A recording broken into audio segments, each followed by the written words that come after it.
before diving into these forgotten queens of history's bloodiest conflicts.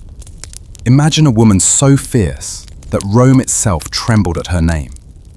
Queen Teuta of Illyria didn't just defy the greatest empire of her time, she executed their ambassadors for daring to insult her sovereignty.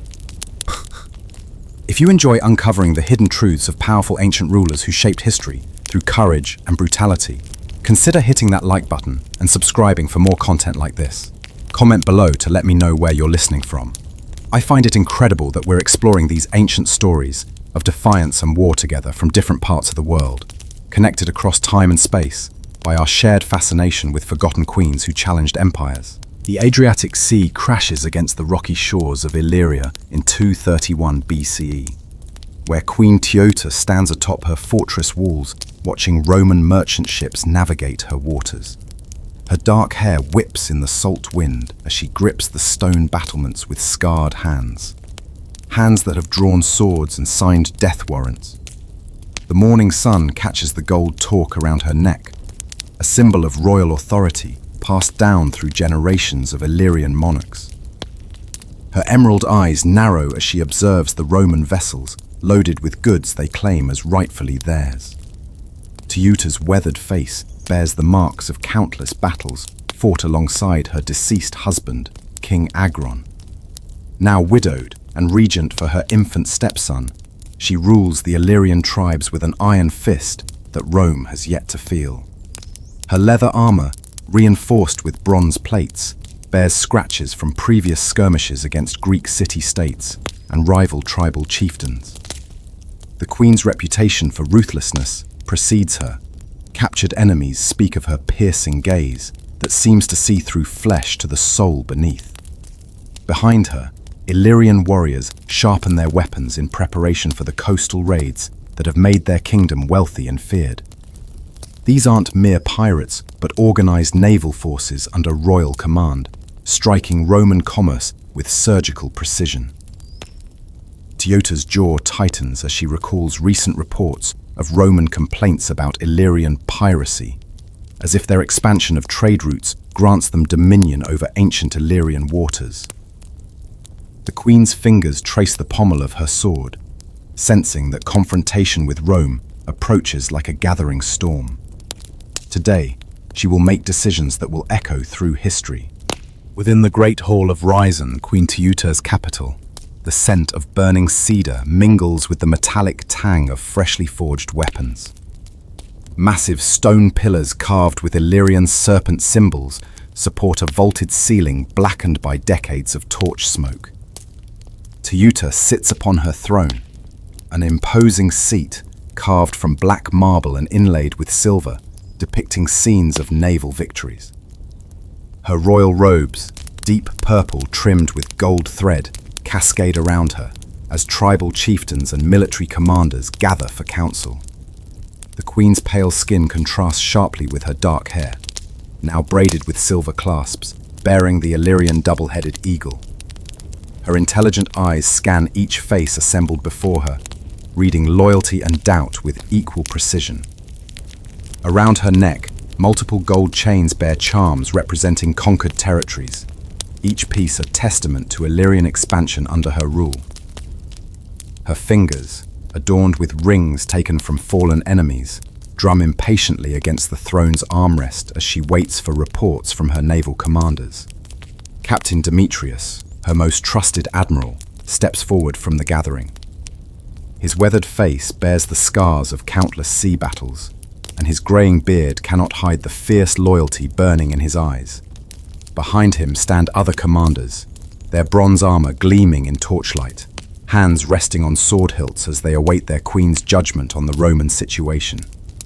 The air grows thick with tension as Teuta's advisors debate the wisdom of continuing raids against Roman merchant vessels. Some urge caution, fearing Roman military might, while others advocate for increased aggression to maintain Illyrian dominance over Adriatic trade routes. The queen listens silently, her expression unreadable, weighing each word against her knowledge of Roman tactics and her own people's fierce independence. Her decision will determine whether Illyria bows to Roman pressure or declares open defiance against the rising empire. Queen Teuta moves to the carved map, her pale fingers tracing the coastline where Illyrian settlements dot the shore like pearls on a string.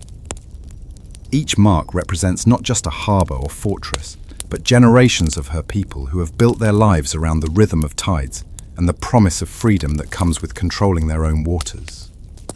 Her emerald eyes study the tactical possibilities with the calculating precision of a ruler who has spent years preparing for this exact confrontation.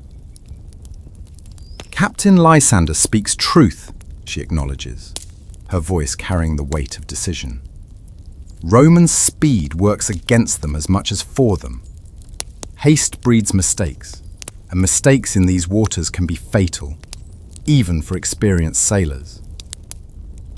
She points to a cluster of small islands marked on the map's eastern edge, their positions creating natural choke points for any fleet attempting to navigate the coastal approaches. Here, where the channels narrow between Pharos and the mainland, we make our first stand. Roman warships, seeking to patrol our waters, must pass through these straits, and when they do, our fastest galleys will be waiting.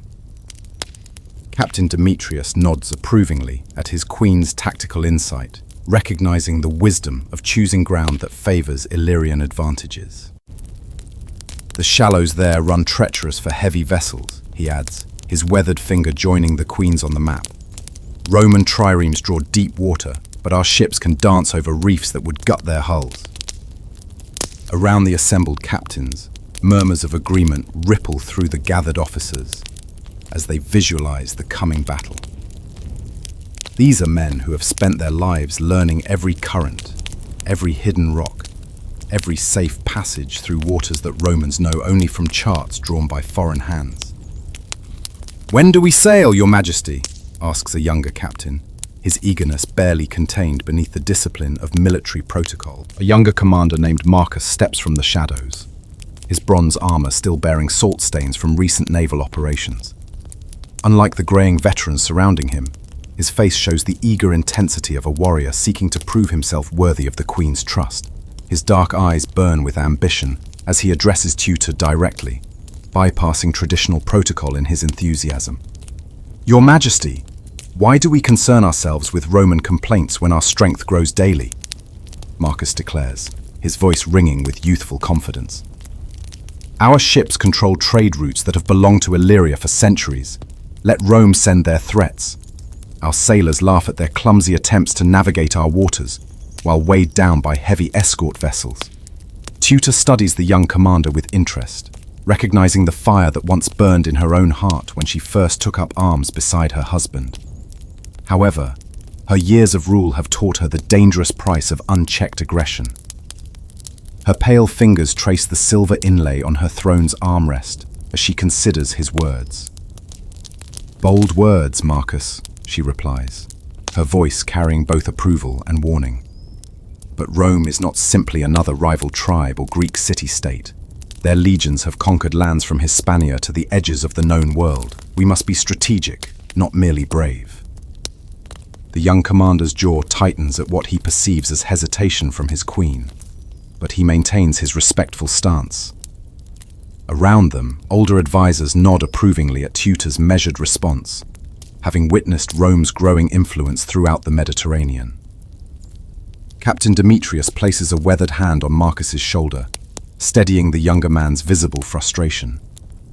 The gesture carries decades of military experience, reminding the ambitious commander that wisdom often matters more than courage in the complex chess game of ancient politics. Elder Theron emerges from the council's ranks, his white beard reaching nearly to his belt and his ceremonial staff topped with ancient Illyrian symbols, clicking against the stone floor with each measured step. As the kingdom's most senior advisor, his weathered face bears the wisdom of serving 3 generations of Illyrian rulers. His deep-set eyes, clouded with age, but sharp with intelligence, fix upon Queen Teuta with the respectful familiarity of one who helped raise her to power. "My queen," Theron begins, his voice carrying the gravitas of accumulated years. "I have witnessed Rome's expansion since my youth. They do not make idle threats, nor do they accept defiance lightly. When they speak of reparations and cessation of raids, They offer us one final opportunity to avoid their wrath. The elder's gnarled hands gesture toward the carved map, his fingers tracing the coastlines where Roman influence grows stronger each year. His brown robes, simple but well made, rustle as he moves closer to the throne, positioning himself where both queen and commanders can see his earnest expression. However, thoughtful he continues, his tone shifting to match the fierce pride that burns in every Illyrian heart. Our people have never bowed to foreign demands. Your late husband, King Agron, would have laughed at Roman presumption. The choice before us is not between safety and danger. It is between freedom and submission. Teuta's emerald eyes narrow as she weighs the elder's words against her own instincts. Her pale hand moves to the gold torque around her neck, fingers tracing the intricate patterns that represent her royal authority. The room falls silent except for the crackling of torches and the distant sound of waves against the fortress walls. "Speak plainly, Theron," commands, her voice cutting through the tension. "What counsel do you offer your queen in this moment?" Elder Theron's weathered face grows solemn as he plants his ceremonial staff firmly against the stone floor, the sound echoing through the great hall like a judge's gavel. His clouded eyes seem to pierce through decades of accumulated wisdom as he addresses Queen Teuta with the gravity befitting such a crucial moment in Illyrian history. "Your Majesty, I counsel we send our own embassy to Rome," declares his aged voice carrying surprising strength, "not to grovel or offer submission, but to make our position clear. Let them understand that Illyria recognizes no foreign authority over our ancient waters, and that any Roman merchant who enters our domain does so at their own risk." The elder's gnarled fingers tighten around his staff as he continues, his tone growing more forceful. "If Rome wishes to discuss terms, they must treat with us as equals, sovereign to sovereign, not as masters addressing subjects. We are not barbarians to be cowed by threats, but a proud kingdom with traditions older than Roman ambition." Queen Teuta rises slowly from her throne, her purple robes flowing around her like liquid shadow in the torchlight. Her pale hands clasp behind her back as she paces toward the great windows overlooking the Adriatic, where her naval forces prepare for whatever storms may come. The gold chains around her neck chime softly with each step, creating an almost musical accompaniment to her thoughts. "And if they refuse to acknowledge our sovereignty?" asks she, without turning, her voice carrying across the hall to where her advisors wait in tense silence. "If they demand we submit to their authority over our own seas?" Theron's response comes without hesitation, his voice ringing with the pride of a people who have never known conquest. "Then we give them the answer our ancestors would have given, defiance written in steel and sealed with blood." Captain Demetrius steps forward again, his battle-scarred face showing the calculations of a veteran naval commander. His bronze armor bears the patina of countless sea battles, and his eyes hold the steady gaze of one who has faced Roman warships in direct combat. Behind him, several ship captains nod approvingly, their weather-beaten faces reflecting similar experiences with Roman naval tactics. "My queen," Demetrius begins, his carrying the weight of practical military concerns. "If we send ambassadors to Rome, we must be prepared for them to return with demands we cannot accept. The Romans negotiate from positions of strength. They will expect us to grovel for terms." He gestures toward the younger commanders assembled around the hall, their hands instinctively moving to their sword hilts at the mention of Roman arrogance. "Our captains report that Roman escort vessels now carry larger crews and heavier armaments. They are already preparing for extended conflict, regardless of diplomatic pleasantries." Queen Teuta turns from the windows, her emerald eyes reflecting the torchlight as she studies her naval commander's weathered features. Her pale fingers drum against the window frame as she processes this intelligence, understanding that military preparations often speak louder than diplomatic words. "How many ships do we have at immediate readiness?" she asks, her voice sharp with royal authority. "And what of our coastal fortifications?" Thoughtful, Demetrius straightens with professional pride. 47 war galleys, fully manned and provisioned, Your Majesty. Our coastal fortresses from Ryzan to Skodra are well supplied and defended. But Rome commands hundreds of vessels and countless legions. If this becomes open war rather than raids and skirmishes, we must rely on our knowledge of local waters and the loyalty of our people. The Queen's expression hardens as she absorbs these military realities, her mind already calculating the odds of various strategic approaches. A royal messenger bursts through the hall's great doors, his leather boots echoing against stone as he drops to one knee before Queen Teuta's throne. Dust and sweat cover his travel-stained clothes, and his breathing comes in ragged gasps that speak of urgent haste. The bronze messenger's badge on his chest catches torchlight as he struggles to compose himself enough to deliver his news. Your Majesty, he pants, raising his head to meet the Queen's piercing gaze. Roman envoys approach our borders under diplomatic banners. They request immediate audience with Your Majesty regarding what they term urgent matters of mutual concern. The hall falls into absolute silence, except for the messenger's heavy breathing and the distant crash of waves against fortress walls. Queen Teuta's pale hands grip the throne's armrests as she processes this development, her knuckles whitening with controlled tension.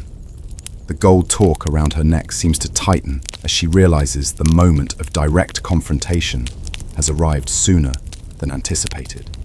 Elder Theron's weathered face creases with concern as he steps closer to the throne, his ceremonial staff clicking against stone. How many envoys and what escort do they bring? He asks, his aged voice sharp with suspicion, born of decades dealing with foreign diplomats. The messenger glances between Queen and advisor before responding. 3 principal envoys, Your Majesty, with a guard of 20 Roman soldiers. They bear the official seals of the Roman Senate and claim authority to negotiate on behalf of the Republic. Captain Demetrius exchanges meaningful glances with his fellow commanders, their hands instinctively moving toward weapons as they consider the implications. 20 Roman soldiers represent either genuine diplomatic protection or a carefully calculated insult, too few to threaten Illyrian security, but enough to demonstrate Roman confidence in their position. Queen Teuta's emerald eyes narrow as she contemplates her response to this unexpected acceleration of events. Queen Teuta rises from her throne with fluid grace, her purple robes cascading around her as she descends the stone steps toward the assembled council. The gold chains around her neck chime softly with each measured movement, creating an almost hypnotic rhythm that commands absolute attention from every person in the great hall. Her emerald eyes burn with the fierce intelligence that has made her feared throughout the Adriatic region. "Send word to the Roman envoys," declares, her voice carrying the unmistakable authority of absolute rule, "that Queen Teuta of Illyria will grant them audience tomorrow at noon. They may approach our fortress with their full escort, but their weapons remain outside our walls." Elder Theron nods approvingly at this measured response, recognizing the diplomatic balance between respect and strength that his queen displays. Captain Demetrius, however, shifts uncomfortably, his weathered face showing concern about allowing armed Romans so close to their stronghold. "Your Majesty," Demetrius interjects carefully, 20 Roman soldiers within our territory represents considerable risk. Perhaps we should insist they reduce their escort as a show of good faith? The Queen's pale lips curve into a smile that holds no warmth, only the calculated confidence of a ruler who has never backed down from confrontation. Her fingers trace the ceremonial dagger at her side as she considers her naval commander's concerns. "Let them come with full escort," she replies, her voice carrying an edge that makes several commanders straighten with anticipation. "I want them to see our strength firsthand, the walls that have never fallen, the warriors who have never surrendered. When they make their demands tomorrow, they will understand exactly what kind of queen they attempt to intimidate." The messenger bows deeply before turning to carry out his queen's commands, while the assembled council members exchange glances that mix admiration with apprehension at their ruler's bold approach. Dawn breaks over the fortress of Ryzen as Queen Teuta stands in her private chambers, preparing for the most crucial diplomatic encounter of her reign. Servants move silently around her, helping arrange her royal regalia with practiced efficiency. The morning light streaming through narrow windows catches the intricate goldwork of her ceremonial armor, a masterpiece of Illyrian craftsmanship that combines protection with unmistakable symbols of royal authority. The Queen's dark hair has been braided with silver threads and precious stones, creating an elaborate crown that speaks of both wealth and warrior tradition. Her pale skin seems to glow against the deep purple of her formal robes, while the ancient gold torque around her neck bears inscriptions in the old Illyrian script that few Romans could read. Each piece of her attire has been chosen to project strength, legitimacy, and the unchanging nature of Illyrian sovereignty. Captain Demetrius enters the chamber, his own armor polished to mirror brightness for this important day. His weathered face shows the tension of a military commander preparing for what could be the opening moves of a larger conflict. Behind him, the sounds of the fortress coming to full readiness echo through stone corridors, weapons being sharpened, armor being fitted, and guards taking positions. "The Roman envoys crossed our border at first light," he reports, his gravelly voice subdued in the presence of his queen's morning preparations. "Our scouts report they travel in formal procession, banners flying, as befits official representatives of the Republic." Teuta adjusts her ceremonial dagger in its jeweled sheath, the weapon that has drawn blood in defense of her kingdom and her honor. Her emerald eyes meet Demetrius's gaze in the polished bronze mirror, reflecting determination that has been forged through years of successful rule. "Then let us give them the reception they deserve," she replies quietly. The Great Hall of Ryzen has been transformed into a throne room worthy of receiving foreign ambassadors. Massive banners bearing the Illyrian double-headed eagle hang from stone pillars, their deep red fabric creating a dramatic backdrop against grey walls. Torches burn in iron sconces despite the daylight streaming through high windows, casting dancing shadows that make the carved serpent symbols seem alive with movement. Queen Teuta sits regally upon her marble throne, every aspect of her appearance calculated to project absolute authority. The ceremonial armor catches and reflects light from multiple sources, creating an almost otherworldly aura around her figure. Her dark hair, now crowned with silver and gems, frames a face set in expressions of cool dignity. The ancient gold torque around her neck bears witness to generations of Illyrian rulers who have faced down foreign threats. Behind and around the throne, her most trusted commanders stand in formation, their polished armor and ceremonial weapons creating an impressive display of military might. Captain Demetrius holds his position at the Queen's right hand, his weathered face showing the alertness of a veteran warrior prepared for any possibility. Elder Theron stands to her left, his ceremonial staff and flowing robes representing the wisdom and continuity of Illyrian traditions. The out echoes through the corridors beyond the Great Hall as Roman boots march across Illyrian stone for the first time in the kingdom's history.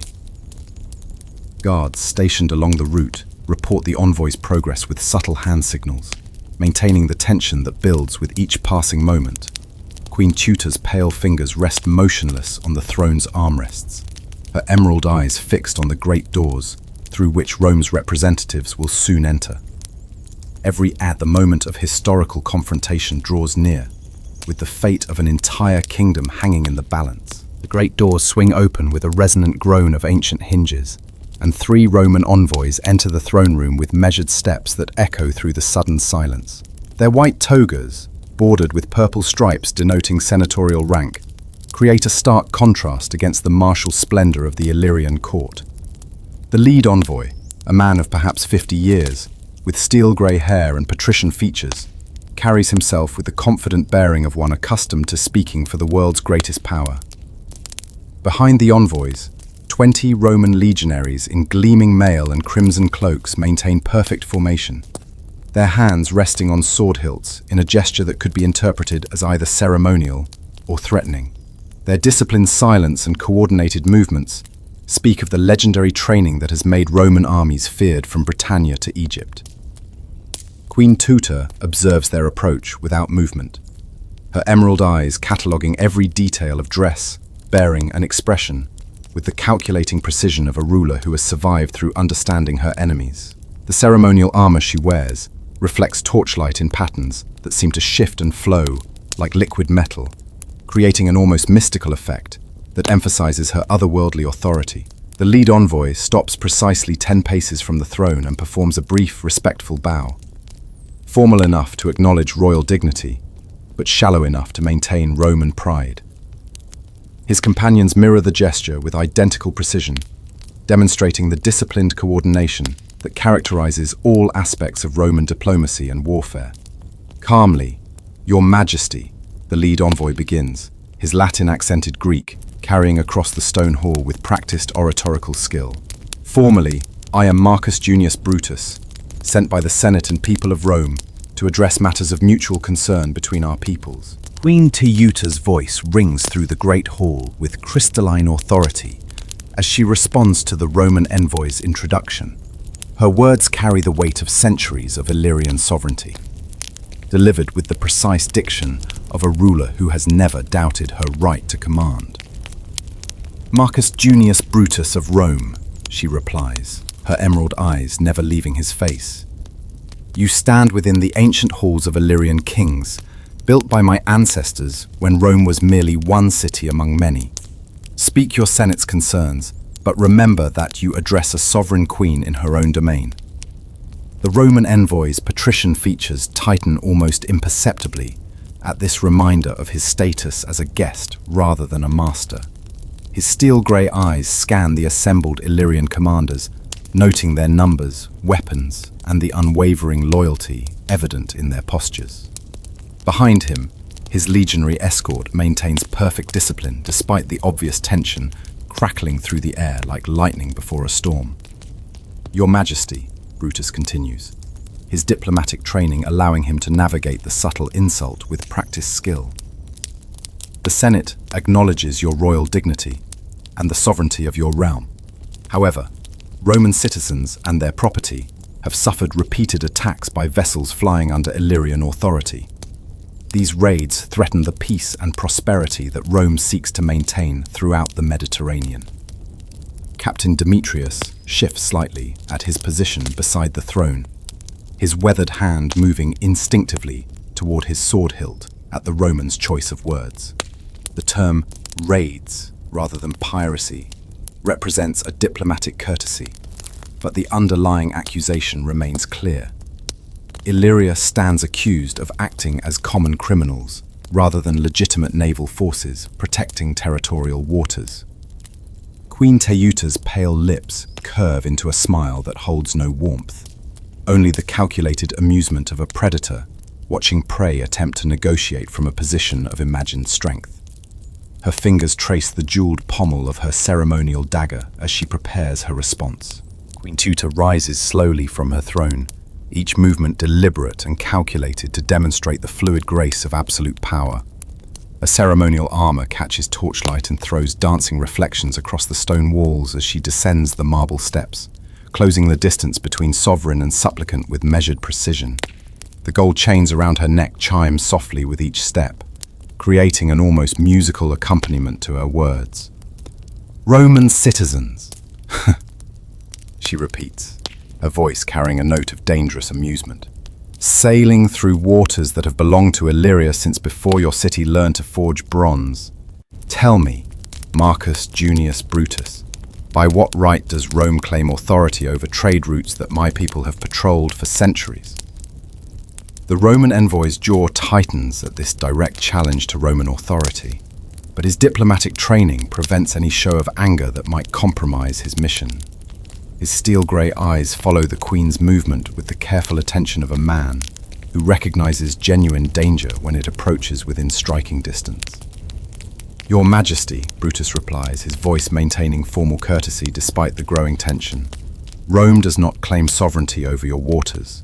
We merely seek protection for legitimate commerce that benefits all peoples of the Mediterranean." Surely a queen as wise as yourself understands that prosperity through trade serves both our nations better than conflict. Behind the Roman delegation, Captain Demetrius watches with the keen eyes of a predator, his weathered hands ready to draw steel at the first sign of Roman treachery.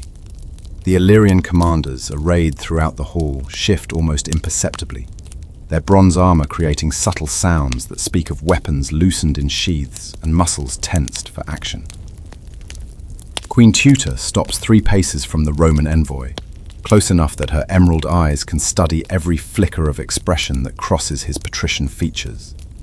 Her pale hand rests casually on her dagger's jeweled hilt, the gesture appearing relaxed, but carrying unmistakable implications for any who might mistake Illyrian courtesy for weakness. Prosperity through trade, she muses, her voice carrying the silky danger of a blade drawn slowly from its sheath, is indeed valuable, but not at the price of bending the knee to foreign masters who mistake their own ambition for universal law. Marcus Junius Brutus straightens to his full height, his patrician pride finally overcoming diplomatic caution as Queen Teuta's words strike at the core of Roman supremacy. His steel-grey eyes harden with the cold authority of a man who speaks for legions that have conquered nations and toppled kingdoms throughout the known world. The purple stripe on his toga seems to deepen in colour as he prepares to deliver Rome's true message. "Your Majesty," he begins, his voice dropping to carry the weight of imperial threat. "Rome offers friendship and mutual prosperity to those wise enough to accept it. But we do not beg for what can be taken by force. The raids against Roman merchants must cease immediately, and reparations must be paid for goods already stolen." The word stolen hangs in the air like a thrown gauntlet, transforming the diplomatic exchange into something far more dangerous. Queen Teuta's emerald eyes flash with fury at the insult, her pale knuckles whitening as her grip tightens on her dagger's hilt.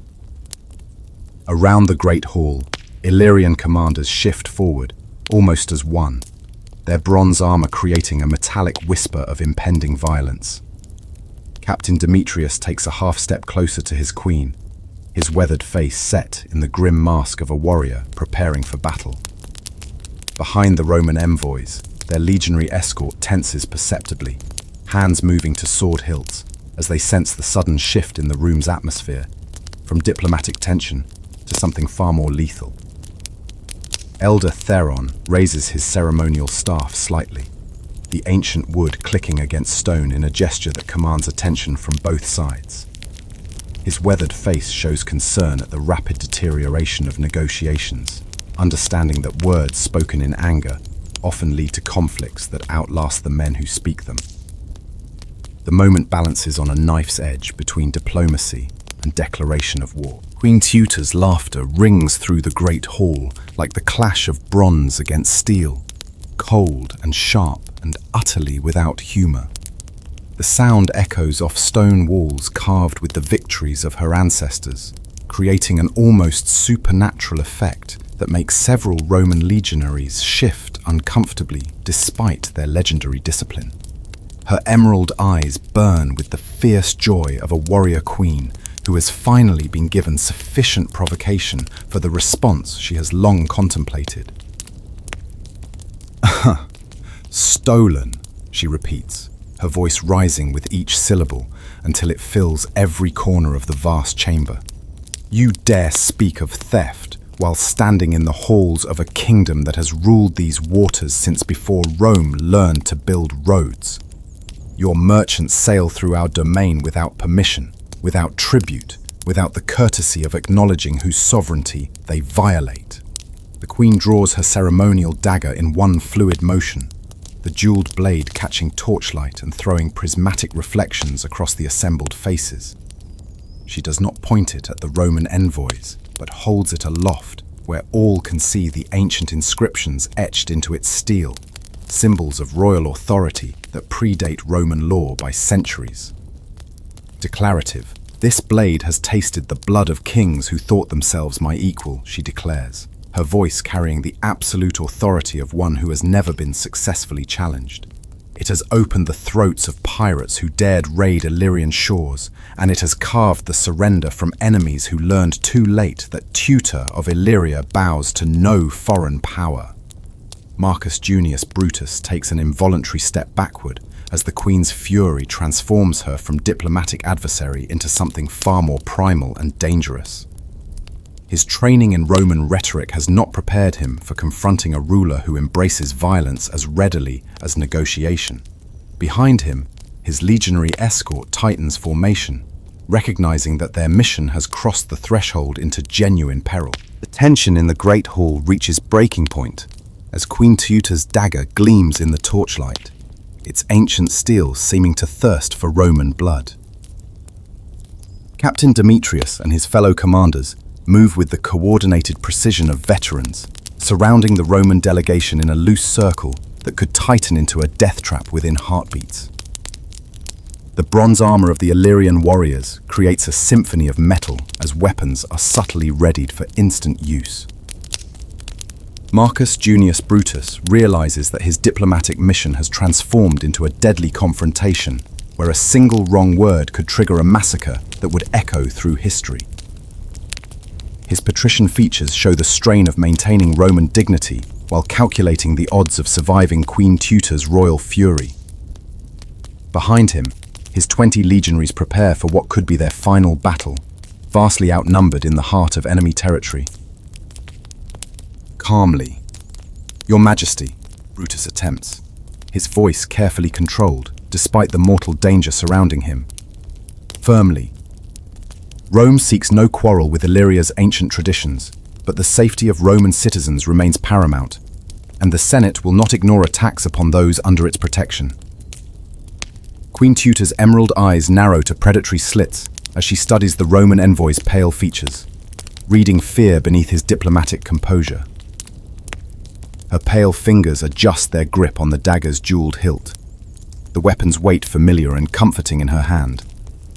The gold torque around her neck catches firelight as she tilts her head slightly, considering whether this moment calls for blood or words. "The safety of Roman citizens," she repeats slowly, savoring each word like wine before spitting it out like poison. "In waters where they have no right to sail, carrying goods they have no right to claim. Under the protection of laws they have no right to enforce."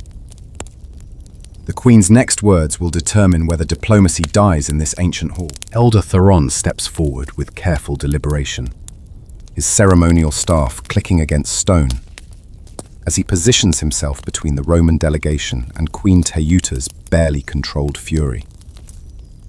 His weathered face shows the wisdom of decades spent navigating the treacherous waters of international diplomacy, understanding that the words spoken in the next few moments could plunge both nations into a war that neither truly desires. "Your Majesty," he begins, his aged voice carrying the authority of one who served her predecessors with distinction. "Perhaps we should hear the full extent of Rome's proposals before responding to individual provocations. Our guests have traveled far to present their Senate's position."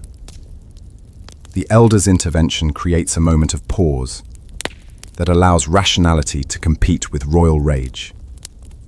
Queen Teuta's grip on her dagger loosens slightly, though her emerald eyes remain fixed on the Roman envoy's pale features with predatory intensity. Around the hall, Illyrian commanders maintain their threatening positions, but do not advance further, respecting their queen's advisor, even in this moment of crisis. Marcus Junius Brutus recognizes the diplomatic lifeline being offered and grasps it with the desperate precision of a drowning man reaching for solid ground.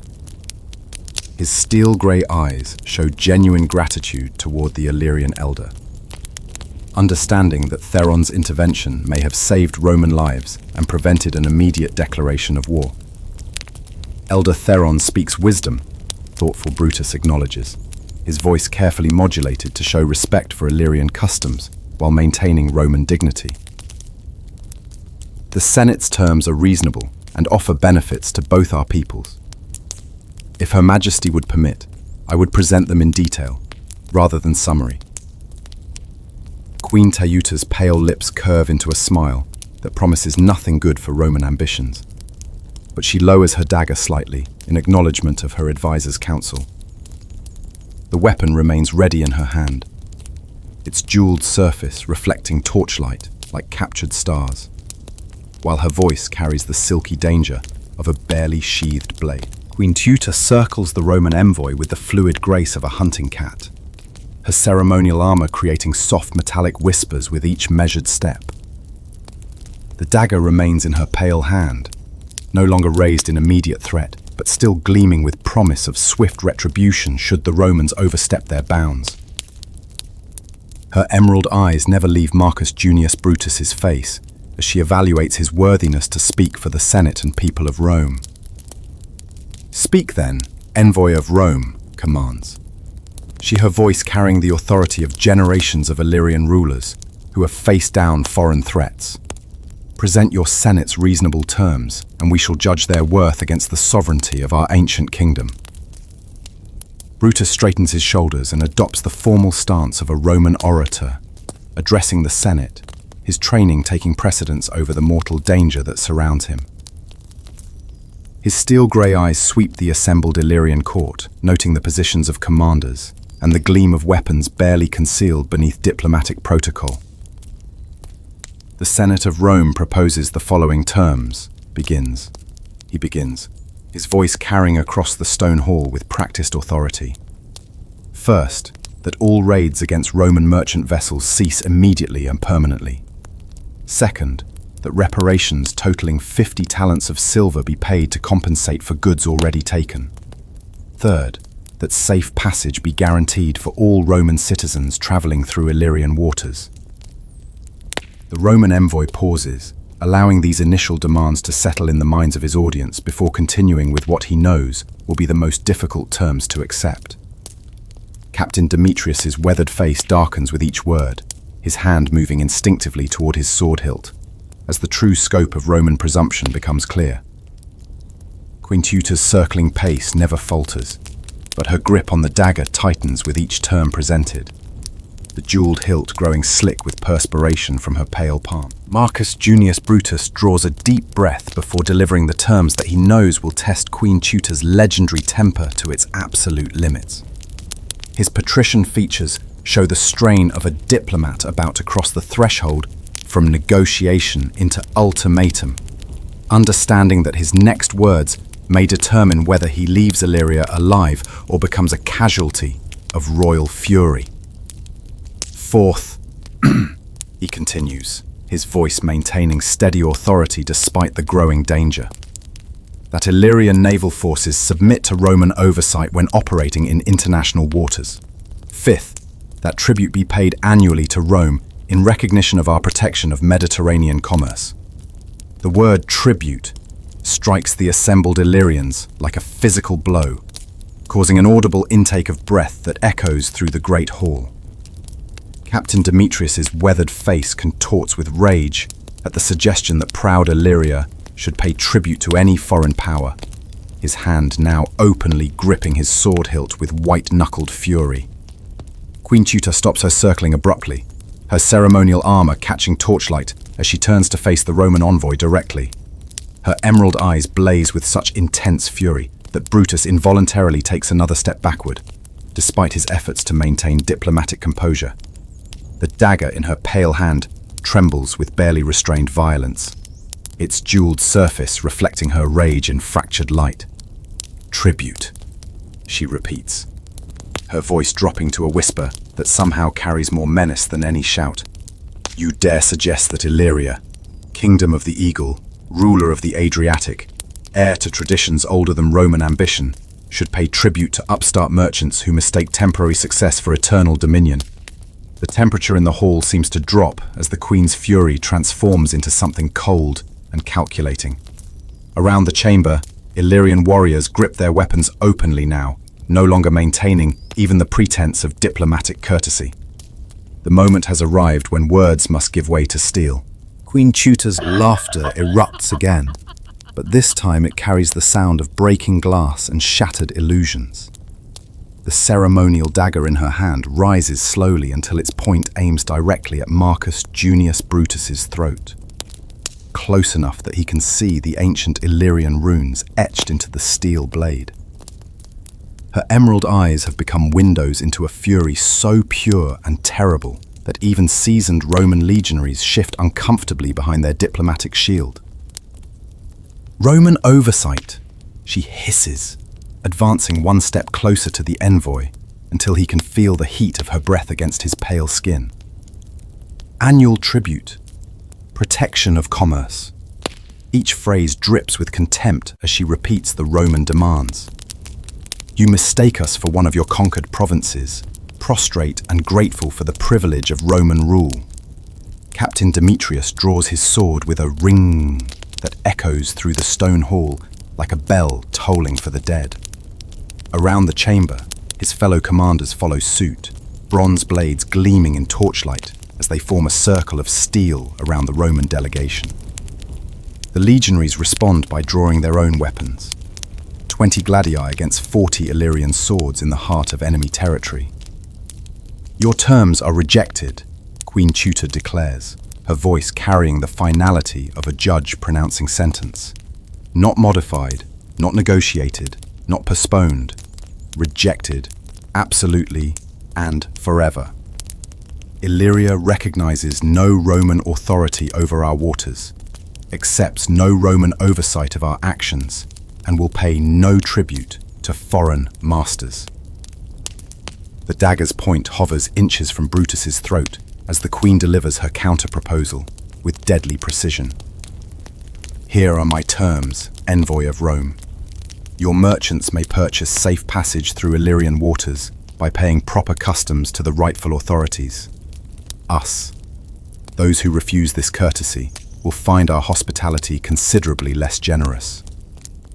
Elder Theron's weathered face shows alarm at this complete breakdown of diplomatic protocol. Marcus Junius Brutus feels the cold kiss of Illyrian steel against his throat as Queen Teuta's dagger presses closer, the ancient runes on the blade seeming to whisper of the deaths they have witnessed. His diplomatic training crumbles before the reality of facing a ruler who embraces violence as readily as negotiation. Sweat beads on his patrician forehead despite the cool stone chamber, his steel-grey eyes meeting the Queen's emerald gaze with the desperate courage of a man who knows death hovers within a heartbeat. Your Majesty, he manages, his voice steady despite the blade at his throat. To harm Roman envoys under diplomatic protection would be an act of war that Rome cannot ignore. Our legions would darken your shores like locusts, bringing fire and sword to every Illyrian settlement from here to the mountains. Queen Teuta's pale lips curve into a smile that holds no warmth, only the anticipation of a predator who has cornered worthy prey.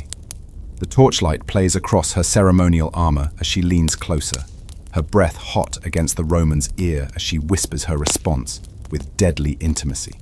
Let them come, she breathes, each word carrying the weight of absolute conviction. My ancestors have faced greater threats than Roman ambition and ground them into dust beneath Illyrian heels. Your legions may be numerous, but these mountains have swallowed armies before and left no trace but bleached bones. Captain Demetrius advances another step, his weathered face showing the grim satisfaction of a warrior who has longed for this moment of honest confrontation. Around the chamber, the circle of Illyrian steel tightens imperceptibly, while Roman gladii remain steady in experienced hands despite the overwhelming odds. Elder Theron raises his ceremonial staff, the ancient wood trembling in his gnarled grip, as he realizes that his queen has chosen the path of war over the possibility of peaceful resolution. The standoff in the throne room stretches like a bowstring drawn to breaking point.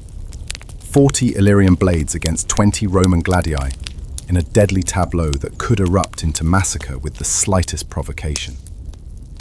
Queen Teuta's dagger remains pressed against Marcus Junius Brutus's throat, the ancient steel drawing a thin line of crimson where its edge meets tender flesh.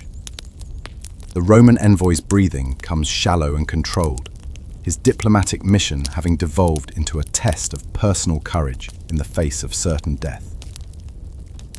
Choose your next words carefully, Roman, Queen Teuta whispers, her emerald eyes reflecting torchlight like captured flames. They may be the last your Senate ever hears from this embassy. Captain Demetrius shifts his grip on his sword, ready to begin the slaughter at his queen's slightest signal. His weathered face shows the anticipation of a veteran warrior who has waited years for the opportunity to cross blades with legendary Roman discipline. Around him, Illyrian commanders maintain their threatening circle, bronze armor gleaming as they prepare to write history in blood. Brutus closes his steel-grey eyes for a moment, perhaps offering a silent prayer to Roman gods, or simply gathering the courage necessary for what he must say next. When he opens them again, they burn with the unyielding pride that has carried Roman eagles to the edges of the known world. "Your Majesty," he states with remarkable steadiness for a man balanced on the knife's edge of death. Rome has made its position clear. These terms are final and non-negotiable. To reject them is to choose war with the greatest power the world has ever known. The dagger's pressure increases slightly at his throat, drawing another drop of scarlet that traces a path down to his white toga. Queen Teuta's smile widens with genuine amusement at Roman arrogance that persists even in the face of immediate execution. Queen Teuta suddenly steps back from the Roman envoy, her dagger still gleaming with the single drop of his blood that clings to its ancient steel. The movement creates a moment of shocked silence in the great hall, as if the very stones hold their breath waiting to see whether mercy or massacre will follow. Her emerald eyes burn with decision as she raises the weapon high above her head, its jeweled hilt catching torchlight and throwing prismatic patterns across the assembled faces. "Behold the blood of Rome!" she declares, her voice ringing through the chamber with the authority of a queen who has chosen her path without reservation. "Let it stand as witness to this moment when Illyria rejected Roman tyranny and chose freedom over submission."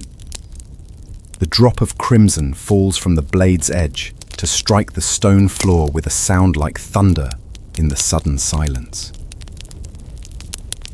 Marcus Junius Brutus touches his throat gingerly, his fingers coming away stained with his own blood, as he realizes that Queen Teuta has delivered her answer in the most dramatic fashion possible. "Your terms are refused!" she continues, her voice carrying to every corner of the hall where Illyrian warriors stand ready for battle. "Your threats are noted and dismissed. Your empire's reputation precedes it, but Illyria has never bowed to any foreign power, and we will not begin with Rome." Captain Demetrius and his fellow commanders lower their weapons slightly, but remain alert, understanding that their queen has chosen spectacle over slaughter for reasons that will become clear in her next words. The Roman legionaries maintain their defensive formation, uncertain whether they face immediate attack or have been granted unexpected reprieve. "Return to your Senate!" Queen Teuta commands, pointing the bloody dagger toward the great doors. "Tell them that Queen Teuta of Illyria has heard their demands and found them wanting." The great doors of the throne room swing open as Queen Teuta gestures with her bloody dagger toward the exit, the sound echoing through stone corridors like a death knell for Roman ambitions.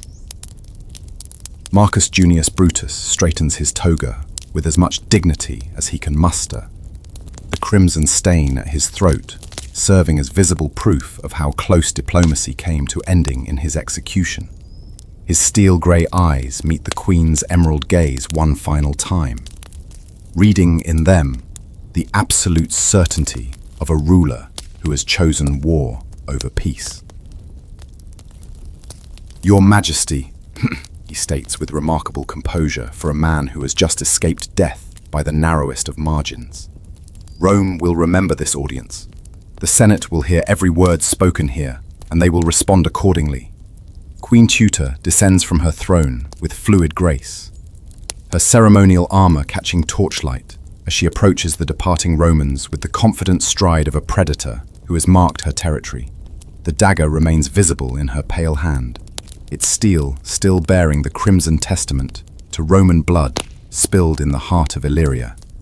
"Let them remember, confident," she replies, her voice carrying across the hall to her assembled commanders. who watch the Roman retreat with grim satisfaction. Let them understand that Illyria stands ready to answer any challenge they care to bring to our shores. The Roman legionaries form up around their envoys with professional precision, their shields and weapons ready for immediate action should the Illyrians change their minds about allowing safe passage. Their hobnailed boots echo against stone as they begin their march toward the doors, each step carrying them closer to safety and farther from the immediate threat of royal fury. Captain Demetrius follows the Roman procession with his eyes, his weathered hand still gripping his sword hilt as he calculates how quickly his men could close the distance if their queen commands it. As the sound of Roman boots fades into the corridors beyond the Great Hall, Queen Teuta turns to face her assembled commanders, with the dagger still gleaming in her pale hand. The crimson stain upon its steel catches torchlight like a ruby set in ancient silver, serving as visceral proof that the moment for peaceful resolution has passed forever. Her emerald eyes scan each weathered face, reading loyalty and anticipation in equal measure as her warriors await their queen's commands. "Captain Demetrius!" she calls, her voice carrying the crisp authority of a ruler preparing for war. "Summon all ship captains to council within the hour. Every vessel capable of bearing arms must be readied for immediate deployment. If Rome wants war over our ancient waters, we shall give them more war than their appetite can stomach." The veteran naval commander salutes with fierce satisfaction, his scarred features showing the grim pleasure of a warrior finally released from the constraints of diplomacy.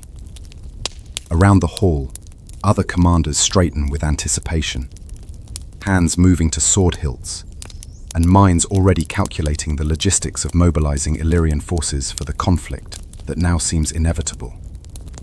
"Elder Theron," The queen continues, turning to her advisor, whose weathered face shows concern at the rapid progression toward open warfare. "send word to our tributary tribes in the mountains. Let them know that Illyria calls upon ancient oaths of alliance. The eagles of Rome may darken our skies, but they will find no easy prey among the children of the serpent." The ceremonial dagger finds its way back to its jeweled sheath with a soft whisper of steel against leather. But Queen Teuta's hand remains resting on its pommel, as if drawing comfort from its familiar weight. Her pale lips curve into a smile that promises storms ahead for any who dare challenge Illyrian sovereignty in the waters their ancestors have ruled for centuries. Within the hour, the Great Hall has transformed into a war council chamber as ship captains stream through the massive doors, their weather-beaten faces showing the hard lines earned through years of commanding Illyrian vessels in contested waters. The scent of salt spray clings to their leather armor and woolen cloaks, bringing the essence of the Adriatic into the stone-walled fortress. Captain Demetrius stands beside a detailed map of the coastline, its surface marked with carved ivory pieces representing their naval forces and anticipated Roman positions. Queen Teuta has exchanged her ceremonial armor for practical leather and bronze, her dark hair now braided simply for war, rather than adorned for diplomatic reception. The gold torque around her neck remains her only concession to royal dignity, its ancient symbols catching firelight as she moves among her captains with the confident stride of a commander preparing for battle. "Our strength lies in mobility and knowledge of local waters, determined," she declares, her voice carrying clearly to every man in the chamber. Roman warships are built for ramming tactics in open sea battles, but our galleys can dance around them in the shallows and channels where we learned to sail as children. Confident, Captain Lysander, a grizzled veteran whose scarred hands speak of countless boarding actions, steps forward from the gathered officers. His bronze-studded leather armor bears the stains of previous battles, and his one remaining eye burns with the fierce loyalty that Queen Teuta inspires in her most trusted commanders. "Your Majesty," he rumbles, his voice rough from years of shouting orders over wind and wave. "My scouts report Roman patrol vessels already increasing their presence along the main shipping routes. They're moving faster than we anticipated. This war may begin sooner than any of us expected." The Queen's emerald eyes narrow as she processes this intelligence, her mind already calculating how to turn Roman haste into Illyrian advantage. Captain Demetrius clears his throat and steps into the circle of torchlight before Queen Teuta's throne. His calloused hands gesture toward a detailed map of the Adriatic carved into the stone floor, marked with ivory pieces representing Illyrian ships and Roman vessels. His voice carries the weight of years spent commanding Illyrian naval forces through treacherous waters and bloodier battles. My queen, our ships have intercepted 17 Roman merchant vessels this moon cycle, he reports, his gravelly voice echoing through the hall. Each carry tribute enough to fund our armies for months. The Romans grow desperate, their traders now sailing convoys under military escort. But our captains are swift and know these waters better than any foreign invader. Teuta leans forward on her throne, the gold chains around her neck catching firelight as she studies the tactical positions. Her emerald eyes gleam with satisfaction at reports of Roman frustration, but her expression remains calculating rather than celebratory. She understands that successful raids are merely the opening moves in a larger game of power. What of their diplomatic protests? She asks, her voice carrying the authority of one accustomed to command. Have the Roman Senate sent formal complaints through their usual channels? Demetrius nods grimly. 3 separate messages, each more threatening than the last. They demand we cease all operations against their merchant vessels and offer reparations for goods already taken. They speak of piracy and lawless actions, as if we need Roman permission to patrol our ancestral waters. The Queen's jaw tightens at the word piracy, her fingers instinctively moving to the hilt of the ceremonial dagger at her side. Around the hall, other commanders mutter angrily at Roman presumption. Teuta raises her hand for silence, her mind already working through the implications. Rome's language grows more aggressive while their merchants become more cautious. The moment of direct confrontation approaches swiftly. Queen Teuta's emerald eyes flash with the anticipation of a predator sensing nearby prey as she considers the young captain's question. Her pale hand moves from the map to rest on her sword hilt, the familiar weight of the weapon serving as a reminder of the violence that diplomacy has failed to prevent. Around the chamber, weathered faces turn toward their queen, with the expectant silence of veterans awaiting orders that will determine their fate. We sail with tomorrow's dawn, she declares, her voice ringing through the stone hall with the finality of royal decree. Every ship capable of bearing arms, every captain worthy of command, every warrior ready to die for Illyrian freedom. Let Rome learn that our waters run red before they run Roman. Captain Demetrius straightens with the satisfaction of a veteran finally given license to unleash years of pent-up aggression against Rome's growing arrogance. His scarred hands gesture towards specific positions on the map as he begins coordinating the tactical deployment of their naval forces. I'll take the advance squadron through the northern channels, he volunteers, his gravelly voice carrying the confidence of countless successful engagements. If Roman patrols have increased their presence, they'll expect us to avoid their strongest positions, rather than strike directly at them. The Queen nods approvingly at her senior captain's aggressive instincts, recognizing the wisdom of attacking where enemies feel most secure. A dark hair catches torchlight as she turns to address the assembled officers, each man representing years of experience fighting for Illyrian independence in waters that Rome now claims as their own. Captain Lysander, she commands, her attention shifting to the one-eyed veteran, whose scarred features show eager anticipation. You'll lead the southern approach with our fastest galleys. Strike hard, strike fast, and withdraw before they can bring their superior numbers to bear. The old warrior's remaining eye gleams with fierce joy at receiving such an aggressive assignment. The pre-dawn darkness cloaks the harbour of Ryzan as Queen Teuta's naval forces prepare for their first strike against Roman authority. 47 Illyrian war galleys bob gently in the protected waters, their bronze-reinforced prows gleaming like predatory beaks in the light of torches that line the stone quays. The sound of final preparations echoes across the water, weapons being sharpened, armor being fitted, and prayers being offered to sea gods who have protected Illyrian sailors for generations. Queen Teuta stands on the highest tower of her fortress, her practical leather armor replaced by the ceremonial bronze that marks her as both ruler and warrior. The ancient gold torque around her neck catches the flickering light of signal fires as she watches her captains making final inspections of their vessels. Her emerald eyes scan the harbor with the calculating precision of a commander who understands that the next few hours will determine whether Illyria maintains its independence or falls under Roman dominion. Captain Demetrius approaches the Queen's position, his weathered face showing the grim satisfaction of a veteran preparing for what may be his final battle.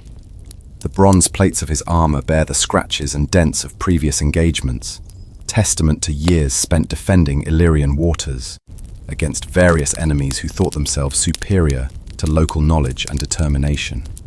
"The fleet stands ready, Your Majesty," he reports, his gravelly voice carrying across the pre-dawn air with military precision. "Weather favors our approach.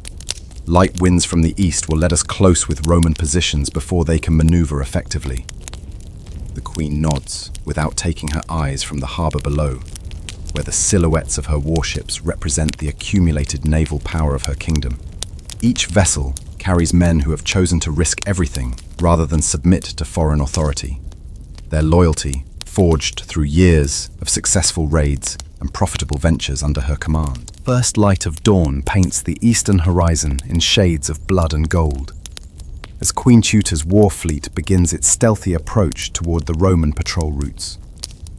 The Illyrian galleys move through morning mist like hunting wolves, their bronze prows cutting silently through calm waters, while experienced crews work with the coordinated precision of men who have sailed together for years. No drums beat time for the rowers, only whispered commands and the subtle splash of oars biting deep into the Adriatic's dark surface. Queen Teuta stands in the prow of her flagship, the royal vessel whose carved serpent figurehead seems to taste the salt air with forked tongue. Her ceremonial bronze armor has been replaced by practical leather reinforced with steel plates, the kind of protection that allows swift movement during the brutal chaos of naval combat. The ancient gold torque remains around her neck, but now it serves more as a battle standard than royal ornament. Captain Demetrius commands from the stern, his experienced eyes reading wind and current while coordinating the fleet's movement through subtle flag signals that enemy observers might mistake for routine maintenance. Behind him, 30 war galleys follow in perfect formation, their crews maintaining absolute silence as they approach the hunting grounds where Roman merchant vessels travel under military escort. "Roman sails ahead," whispers the lookout from his position high on the mast, his voice barely carrying to the command deck. 3 warships escorting a convoy of 5 merchants. They sail in close formation, following the deep water channel. Queen Teuta's pale lips curve into a predatory smile as she processes this intelligence. Roman formation tactics work well in open water battles between heavy vessels, but they become liabilities when swift attackers strike from multiple directions in confined spaces. Her emerald eyes scan the approaching target, calculating distance, wind direction, and the precise moment when her fleet should reveal itself. The moment of attack arrives with the sudden fury of a summer storm as Queen Teuta raises her sword high above her head, its steel blade catching the early morning light like a beacon of war. The signal ripples through her fleet as flag bearers relay the command to 30 galleys that have been coiled like springs, waiting for this precise instant when Roman overconfidence meets Illyrian preparation. "Now!"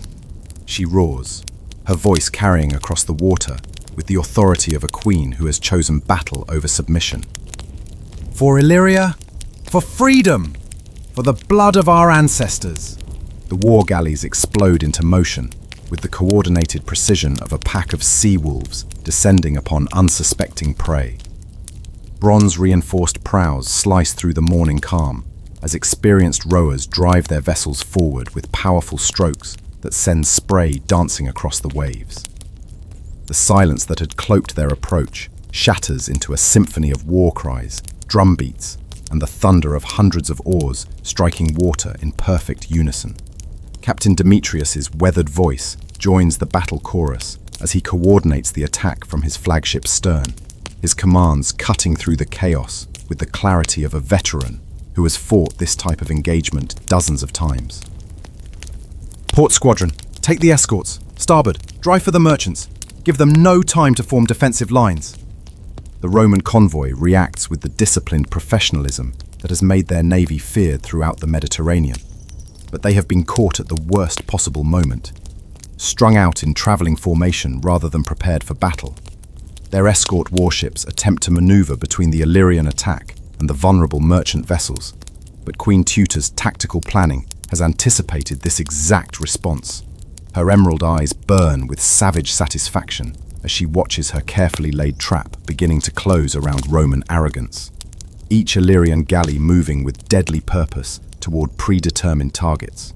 The first collision comes with the splintering crash of bronze against wood as Captain Lysander's galley strikes the lead Roman escort vessel amidships, his reinforced prow punching through enemy planking like a spear point piercing leather armor. The one-eyed veteran's battle cry echoes across the water as his warriors pour onto the Roman deck, their curved swords flashing in morning sunlight as they engage legionaries caught between ship-to-ship combat and the desperate need to protect their merchant charges. Queen Teuta's flagship drives directly at the convoy's center, her carved serpent figurehead seeming to rear back before striking with venomous force. The impact throws Roman sailors from their feet as Illyrian boarding parties swing across the gap on rope lines, their bronze armor gleaming as they land among enemies who expected routine patrol duty rather than life or death struggle for survival. "Take their ships intact!"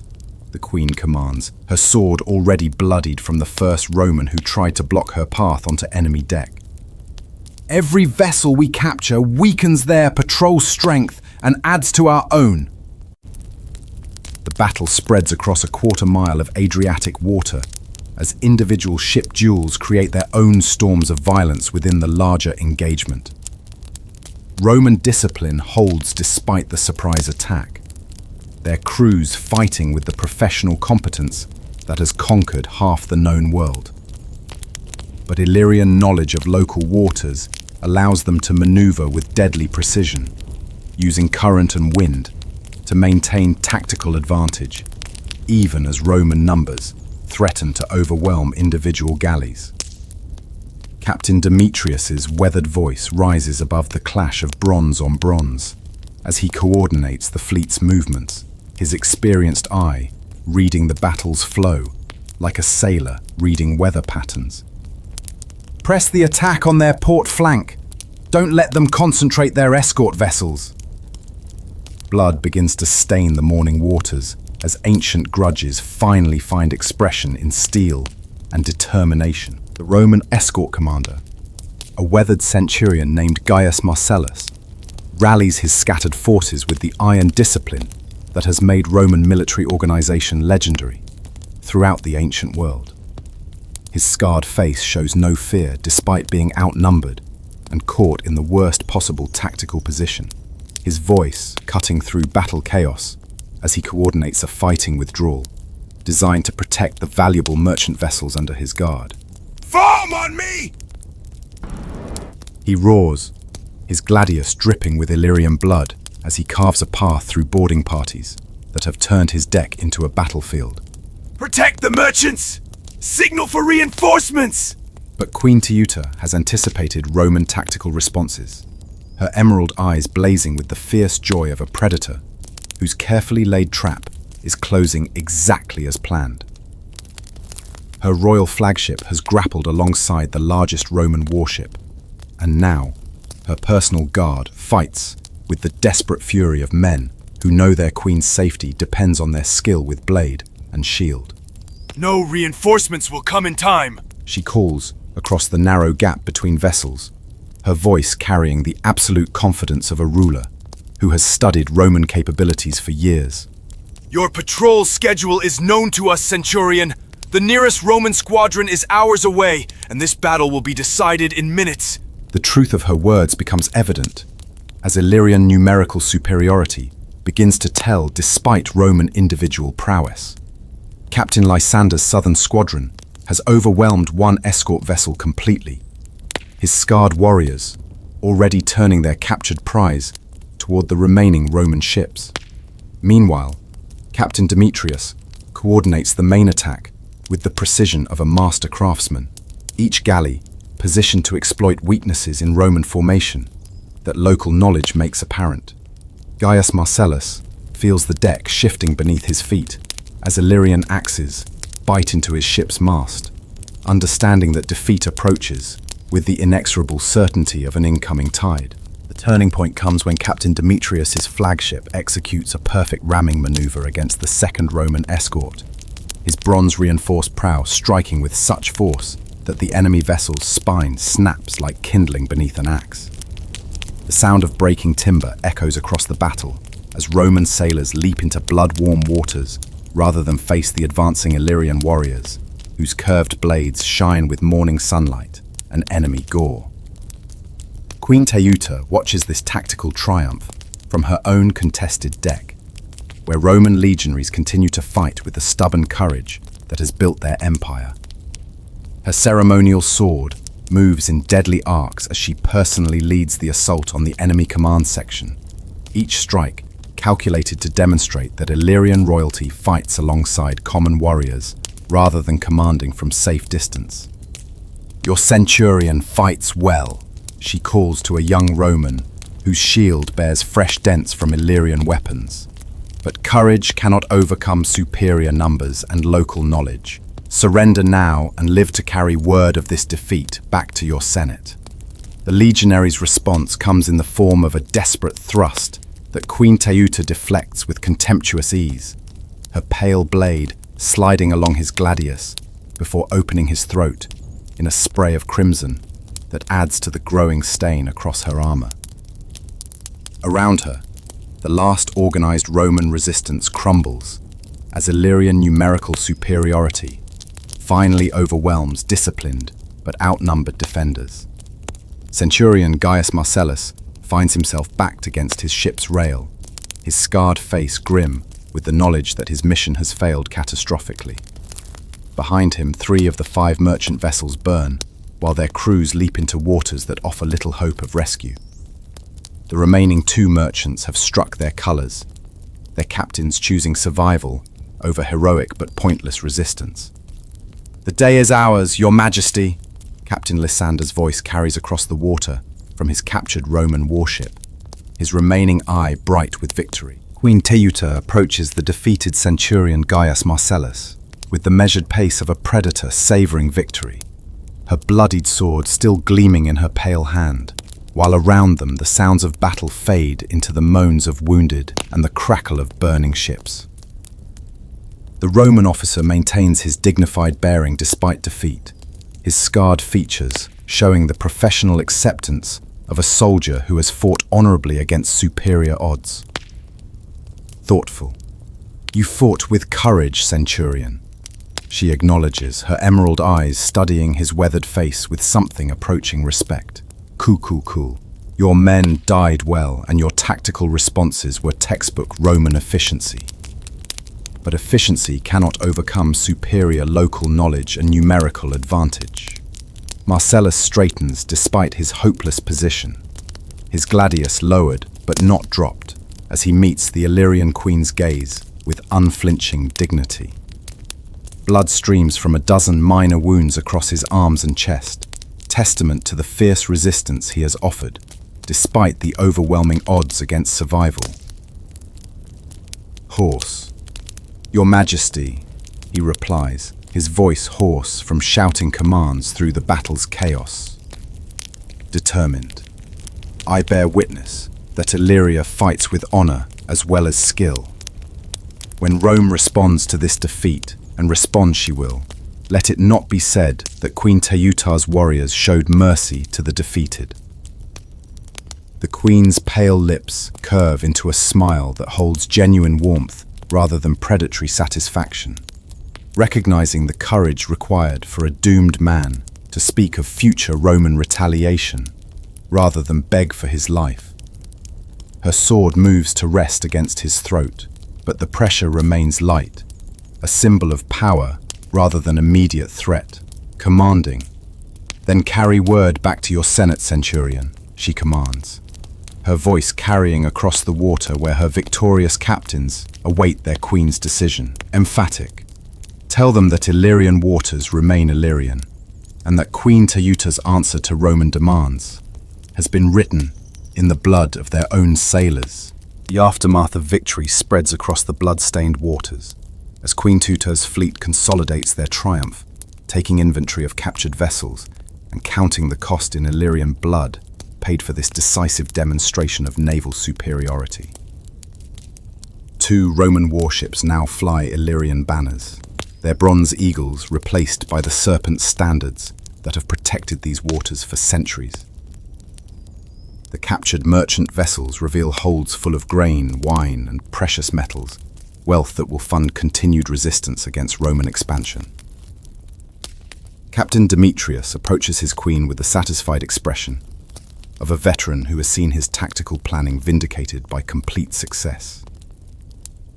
His weathered armor bears fresh dents and scratches from close combat, but his eyes burn with the fierce pride of a commander whose forces have achieved total victory against legendary Roman discipline. "Casualties, Your Majesty?"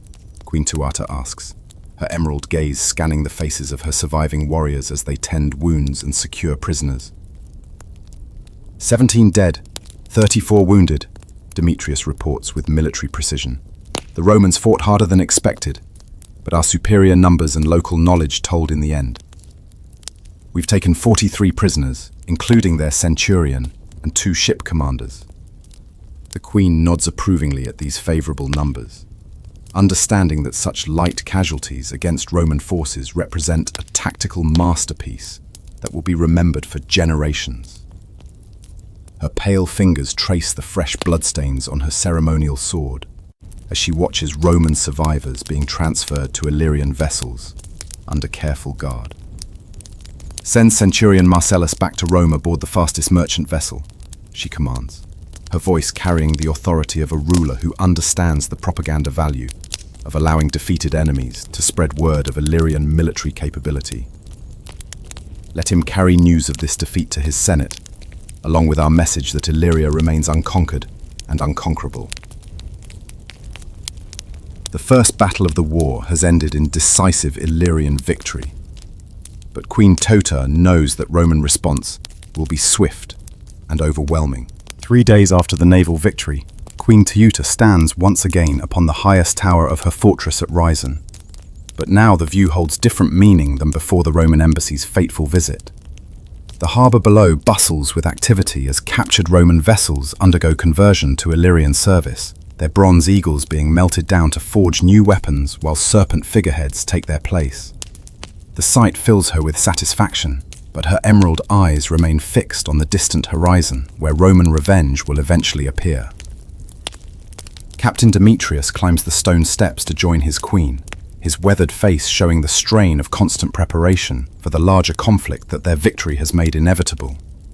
In his scarred hands, he carries dispatches from Illyrian allies and intelligence reports from spies who monitor Roman naval movements along the Italian coast. "Word spreads quickly, Your Majesty," he reports, his gravelly voice carrying across the tower's windswept platform. "Our tributary tribes in the mountains pledge support, and several Greek city-states have sent discreet messages of congratulation. But Roman reaction has been swift and predictable." Queen Teuta turns from her contemplation of the harbour to fix her commander with a measuring gaze, reading in his expression the news that she has been expecting since allowing Centurion Marcellus to carry word of defeat back to his masters. Her pale hands clasp behind her back as she prepares to hear intelligence that will determine Illyria's strategy for the trials ahead. "How many ships?" she asks simply, her voice carrying the calm authority of a ruler who has weighed the costs of defiance and found them acceptable. "Consul Gnaeus Fulvius Centumalus," commands a fleet of 200 vessels, Demetrius replies, his words falling like hammer blows against the stone walls that have protected Illyrian independence for generations. They departed Brundisium 5 days ago. Our spies estimate their arrival within the week. The weight of Roman numbers settles over the war council like a funeral shroud, as Queen Teuta processes the intelligence that Captain Demetrius has brought from their network of spies and allied informants. 200 Roman vessels represents a force 10 times larger than the fleet she used to achieve their recent victory. A numerical disparity that transforms their situation from confident aggression to desperate defense of homeland and freedom. 200 ships, she repeats, her emerald eyes reflecting the tactical calculations running through her mind like floodwaters seeking the lowest ground. Consul Fulvius brings more than patrol squadrons. He brings the full might of Roman naval power to crush our rebellion before it can inspire others. The Queen moves to the tower's edge, her pale hands gripping the ancient stones that have witnessed centuries of Illyrian rulers facing similar moments of crisis. Below them, the harbour that seemed so triumphant 3 days ago now appears pathetically small against the approaching storm of Roman retaliation. Her captured prizes and victorious fleet represent drops in an ocean compared to the force sailing toward their shores. Your Majesty, Demetrius ventures, his weathered face showing the concern of a loyal commander who recognizes impossible odds when they present themselves.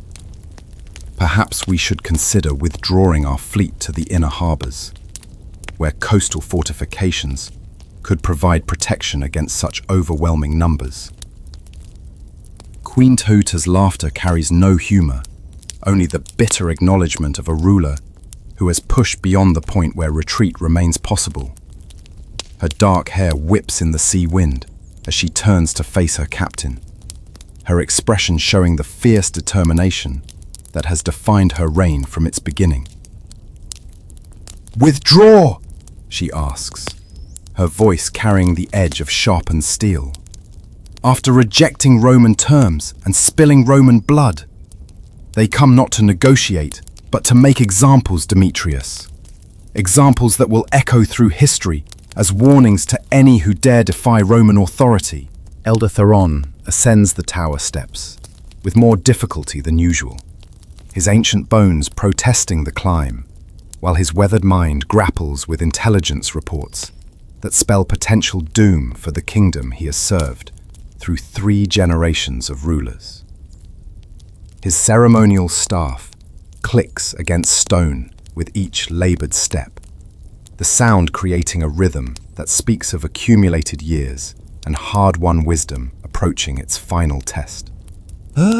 Your Majesty," he wheezes upon reaching the tower's windswept platform, his aged voice carrying the weight of counsel that Queen Teuta has relied upon since ascending to power.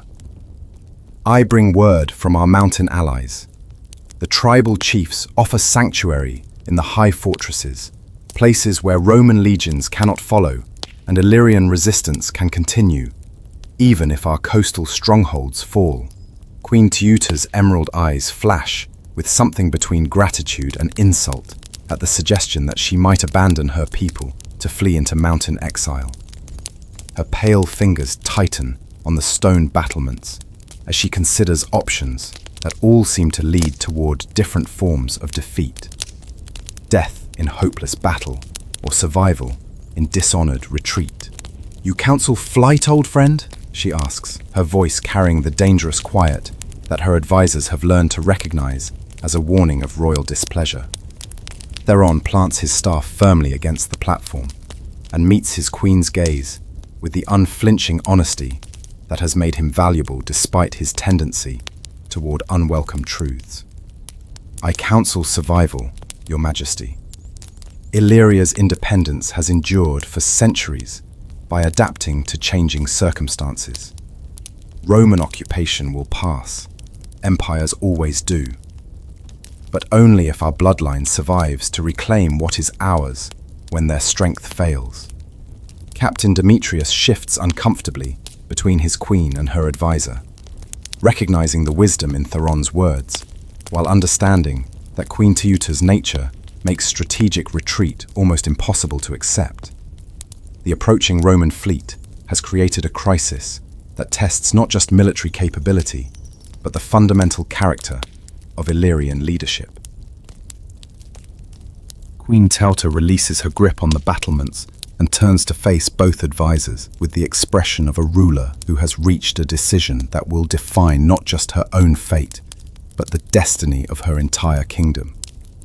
The sea wind catches her dark hair and ceremonial robes, creating an almost mystical effect as she stands silhouetted against the approaching storm clouds that seem to mirror the Roman threat gathering beyond the horizon. "I understand your wisdom, Elder Theron." Thoughtful, she begins, her voice carrying the measured cadence of royal pronouncement. "And I acknowledge the tactical sense in Captain Demetrius's concerns about our naval disadvantage, but you both forget something crucial about the nature of Illyrian sovereignty." Her emerald eyes burn with the fierce pride that has defined her reign as she gestures toward the harbour below, where her people continue their daily lives despite the approaching threat. Merchants haggle over prices, fishermen mend nets, and children play among the quays, all trusting that their queen will protect the freedom their ancestors bled to establish. "We are not merely defending territory or treasure." Passionate, she declares, her voice rising with passionate conviction. "We defend the principle that small kingdoms can defy great empires when their cause is just and their courage absolute. If we flee to mountain caves at the first sign of Roman might, we become exactly what they claim we are: pirates and barbarians, unworthy of sovereignty." The queen draws her ceremonial sword, its steel blade catching the grey light of the storm-threatening sky, as she raises it toward the horizon, where Roman sails will soon appear. The weapon trembles slightly in her pale hand, not from fear, but from the intensity of emotion that drives her toward a choice that may doom her kingdom, but will preserve its honor. "Let Consul Fulvius come with his 200 ships." Determined, she declares with absolute finality. He will find Illyria unconquered, unbowed, and ready to write its answer to Roman demands in blood and fire. The Roman fleet appears on the horizon, like a forest of masts rising from the sea, their white sails catching morning sunlight as 200 vessels approach Illyrian waters with the inexorable certainty of an incoming tide. From her fortress tower, Queen Teuta watches the approaching armada through eyes that show no fear, only the calculating assessment of a warrior queen who has chosen death in battle over life in submission. Consul Gnaeus Fulvius Centimalis commands from his flagship, a massive quinquereme, whose bronze ram gleams like the beak of some mythical sea monster. His patrician features show the grim satisfaction of a Roman noble who believes that overwhelming force will quickly crush this Illyrian rebellion and restore proper order to Mediterranean commerce.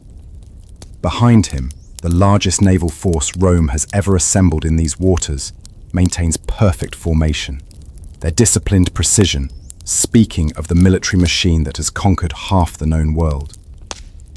"Signal the fleet," commanding Queen Teuta commands, her voice carrying clearly across the harbour, where her own vessels prepare for what may be their final battle. Every ship capable of bearing arms is to engage the enemy. We fight not for victory, that was never possible against such numbers, but for the right of free peoples to die on their feet rather than live on their knees. Captain Demetrius accepts his queen's orders with the stoic dignity of a veteran who has served her through triumph and now faces defeat with equal courage. His weathered hands move with practiced efficiency as signal flags convey royal commands to captains who understand that they sail to almost certain death in defense of principles more valuable than life itself. The Illyrian war fleet, 47 vessels against 200, begins its final sortie from the protected harbour toward open waters where Roman numbers can deploy effectively. Each galley carries men who have chosen honour over survival, their bronze armour gleaming as they row toward destiny. The final battle begins with the thunder of 2,000 oars striking water as Roman and Illyrian fleets close the distance that separates defiance from overwhelming force. Queen Teuta's flagship leads her outnumbered vessels in a desperate charge that speaks more of courage than tactical wisdom, her serpent figurehead cutting through morning waves toward the Roman battle line that stretches across the horizon like an iron wall. Consul Fulvius observes the Illyrian approach with the professional interest of a commander who recognizes brave futility when he sees it. His massive quinquereme anchors the center of a formation designed to envelop and destroy the smaller enemy force through coordinated ramming attacks that will leave no survivors to carry tales of Roman mercy. Thoughtful. Brave but foolish, muttering, he murmurs to his aide, watching Queen Teuta's galleys approach with the desperate fury of cornered wolves. She fights well for a barbarian queen, but courage cannot overcome such numerical disadvantage. The first collision comes as Captain Lysander's galley, the old one-eyed veteran's final command, drives itself like a bronze-tipped spear into the side of a Roman trireme. The impact shatters both vessels, sending warriors from both sides into blood-warm waters where individual combats continue even as their ships sink beneath them. Queen Teuta's voice rises above the chaos as her own vessel engages 3 Roman warships simultaneously, her ceremonial sword flashing as she cuts down enemies who board her deck. "For Illyria!" she cries, her words carrying across the water to inspire her dying fleet. "Let them remember that we chose steel over chains." Captain Demetrius fights his final battle from the stern of his burning galley, his weathered face showing peaceful acceptance as Roman fire arrows find their mark in his ship's rigging. Around him, the last organized resistance of Illyrian naval power dissolves into individual acts of heroism that cannot change the battle's inevitable outcome. The sun reaches its zenith over waters stained crimson with the blood of heroes, as the last Illyrian resistance finally succumbs to overwhelming Roman numbers. Queen Teuta's flagship, battered by ramming attacks from multiple directions, lists heavily to starboard, while her surviving crew makes their final stand around their queen's royal standard. Her ceremonial armor bears fresh dents, and her sword drips with Roman blood, but her emerald eyes still burn with unquenchable defiance. Consul Fulvius approaches in his quinquereme, close enough now to see the individual features of the barbarian queen who has cost Rome more blood than anticipated. His patrician face shows grudging respect for an enemy who has fought with desperate courage against impossible odds. Though his duty remains clear, this rebellion must end with complete and visible submission. Commanding. Queen Teuta of Illyria, he calls across the narrowing gap between vessels, his voice carrying the authority of Rome itself. Your fleet is destroyed. Your kingdom lies open to our legions. Surrender now and spare your surviving people the consequences of your defiance. The Queen's laughter rings across the blood-stained waters like the cry of a warhawk facing its final hunt. Her pale hand grips her sword hilt with fingers made slippery by her own blood from wounds suffered in the desperate fighting. Around her, the last dozen Illyrian warriors stand ready to die rather than witness their queen's submission to foreign authority. Shouting, "My answer remains unchanged, Roman," she shouts back, raising her bloodied blade toward the sky where gulls circle like omens above the floating debris of shattered ships. Illyria bows to no master save death itself. final act of the drama approaches, as Roman boarding parties prepare to overwhelm the last pocket of resistance, while Queen Teuta prepares to write the ending to her story in the ancient language of steel and courage that her ancestors would understand. In the moment when Roman victory seems assured and Illyrian resistance finally broken, Queen Teuta makes a choice that transforms military defeat into eternal legend.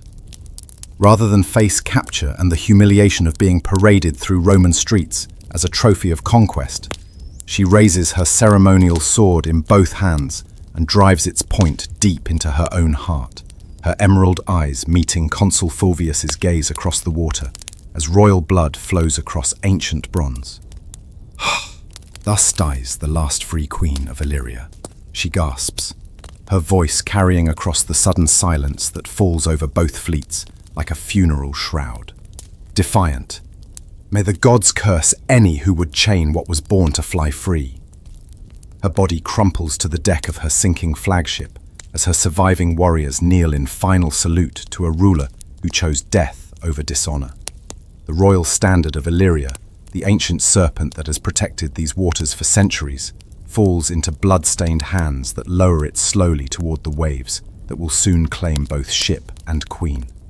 Consul Fulvius removes his helmet in unconscious tribute to an enemy whose courage has elevated military necessity into tragedy worthy of poets. His weathered features show the complex emotions of a professional soldier who recognizes that he has witnessed something that transcends ordinary concepts of victory and defeat. The Adriatic Sea claims Queen Teuta's body along with her burning flagship, but her final act ensures that Illyrian freedom dies uncompromised and unconquered. Roman control over these waters will be complete, but forever haunted by the memory of a queen who proved that some spirits cannot be broken by any force, no matter how overwhelming their advantage.